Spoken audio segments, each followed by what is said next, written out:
आज हम इस वीडियो में पंचवर्षीय योजनाओं के बारे में पढ़ेंगे। पंचवर्षीय योजनाओं को लागू करने के लिए भारत सरकार ने योजना आयोग की स्थापना की थी। योजना आयोग एक प्रकार का गैर संवैधानिक निकाय था, लेकिन योजना के बारे में संविधान में विस्तार से वर्णन दिया गया था। ओके, इसके अलावा योजना आयोग में एक अध्यक्ष होता था और एक उपाध्यक्ष होता था। अध्यक्ष भारत का प्रधानमंत्री ही होता था। तो योजना आयोग भारत सरकार के आर्थिक विकास के लिए एक थिंक टैंक की तरह कार्य करती थी। ओके, तो योजना आयोग का ये कार्य होता था कि भारत सरकार के आर्थिक विकास के लिए योजनाओं का निर्माण करना। अब हम पढ़ेंगे पहली पंचवर्षीय योजना के बारे में। इसकी अवधि थी 1951 से 56 के दौरान। तो देखिए, जब भारत आज़ाद हुआ था तो यहाँ पर खाद्यान्नों का बहुत ज़्यादा अभाव था। भारत सरकार विदेशों से खाद्यान्न आयात करती थी और अपने जनता का पेट भरती थी।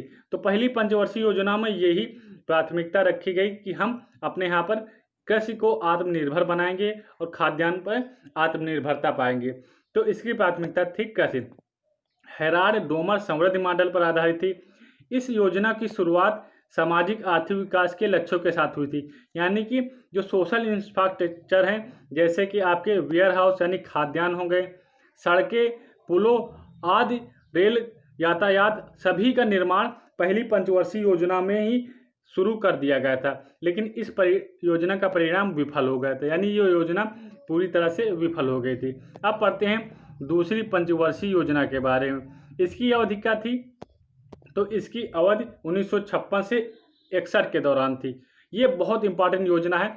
इनमें से एक क्वेश्चन 100% किसी भी कॉम्पिटिटिव एग्जाम में पूछा जाता है। इसका लक्ष्य रखा गया था तीव्र औद्योगिकरण। ओके, इस योजना का विकास प्रोफेसर महालनोबिस द्वारा किया गया था, इसीलिए इसे हम महालनोबिस मॉडल भी कहते हैं दूसरी योजना को। इस योजना के दौरान क्या किया गया था? विभिन्न क्षेत्रों में भारत के फैक्ट्रियों का निर्माण किया गया था। जैसे सबसे पहली फैक्ट्री थी राउरकेला। राउरकेला कहाँ पर स्थित है? ये उड़ीसा में स्थित है। इसका निर्माण जर्मनी के सहयोग से भारत ने किया था। ओके, दूसरी इंपॉर्टेंट फैक्ट्री है भिलाई। भिलाई का निर्माण भारत और पूर्वी सोवियत संघ ने किया था। ओके, अगली फैक्ट्री है दुर्गापुर। दुर्गापुर पश्चिम बंगाल के वर्धमान जिले में स्थित है। भारत ने ब्रिटेन के सहयोग से दूसरी पंचवर्षीय योजना में इस फैक्ट्री का निर्माण किया था।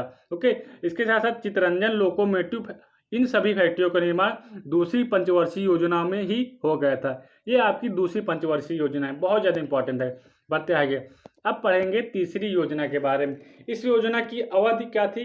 तो इस योजना की अवधि 1961 से 1965 थी। ओके, उद्देश्य था कृषि का विकास, लेकिन परिणाम विफल हुआ। क्यों विफल हुआ? क्योंकि इसके पीछे 3 कारण बताए जाते हैं। उस समय भारत और चीन का युद्ध हुआ 1961 से 62 के दौरान। भारत पाकिस्तान का युद्ध हुआ और 1965 से 66 के दौरान भारत में भयंकर सूखा पड़ गया। तो भारत सरकार का जो मोरल है डाउन हो गया और तीसरी पंचवर्षीय योजना पूरी तरह से धड़ाम हो गए, नहीं विफल हो गए। इसके बाद भारत सरकार ने 3 वार्षिक योजना चलाई 1966 से 1969 के दौरान। ओके, इसे हम योजना अवकाश के नाम से जानते हैं। क्यों जानते हैं? क्योंकि पंचवर्षीय योजना की अवधि 5 साल थी। तो अर्थशास्त्रियों ने बताया कि अर्थशास्त्रियों ने कहा क्योंकि ये 5 साल की नहीं, ये 3 साल की है, इसीलिए ये एक अवकाश यानी कि बैग की तरह लगती है, एक हॉलीडे की तरह लगती है, तो इसे योजना अवकाश का नाम दिया गया है। ओके, इसके बाद हम पढ़ेंगे चौथी योजना के बारे में। इसकी टाइम पीरियड था 1969 से 74 के दौरान। ये योजना गाडगिल मॉडल पर आधारित थी। इस योजना का उद्देश्य क्या था? इसका उद्देश्य था स्थायित्व के साथ विकास तथा आत्मनिर्भरता की ओर प्रगति की धारणा पर विशेष बल दिया गया था चौथी योजना के दौरान। ओके, चौथी योजना इस बात पर भी बहुत ज़्यादा इंपॉर्टेंट है कि इस योजना के दौरान ऑपरेशन फ्लड, जिसे हम श्वेत क्रांति बोलते हैं, जो कि दुग्ध उत्पादन की ओर इशारा करती है, इसके प्रारंभ भी चौथी योजना में ही किया था। ओके, इसके अलावा परिवार नियोजन के कार्यक्रमों को लागू चौथी योजना में किया गया था 1969 से 74 के दौरान। इसके बाद क्या हुआ? इसके बाद आती है पांचवी योजना। पांचवी योजना ध्यान से पढ़ेगा क्योंकि इसमें बहुत ज़्यादा राजनीतिक उथल पुथल मची थी इस योजना के दौरान। तो 1974 से 1989 इस योजना की अवधि थी, लेकिन इसे 1 साल कम कर दिया गया। क्यों कम कर दिया गया? अभी मैं बाद में बता रहा हूँ। इसका उद्देश्य था गरीबी उन्मूलन और आत्मनिर्भरता की प्राप्ति। इस योजना के दौरान 1975 में 20 सूत्री कार्यक्रम की भी शुरुआत की गई थी। ओके, राष्ट्रीय न्यूनतम आवश्यकता कार्यक्रम और काम के बदले अनाज कार्यक्रम इसी योजना की देन है, जो कि अब इसी योजना को हम मनरेगा के नाम से जानते हैं। ओके, लेकिन क्या हुआ, इसकी अवधि 1 साल कम कर दी गई क्योंकि सरकार जो है जनता पार्टी की 1978 में आ गई थी। तो 1978 में जनता पार्टी की सरकार ने दूसरी योजना स्टार्ट कर दी। इसका नाम था अनवरत योजना, जिसकी अवधि 1978 से 83 के दौरान थी, लेकिन ये भी अपना पूरा समयकाल नहीं पूरा कर सकी।